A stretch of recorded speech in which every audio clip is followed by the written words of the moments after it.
Mahalongia keli ibahine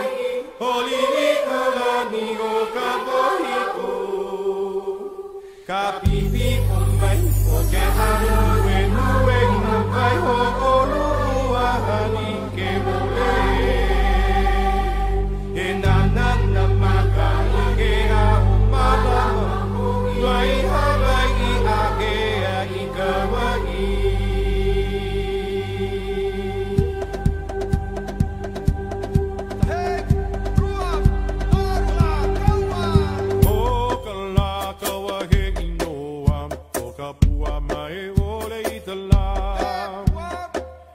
Pua mai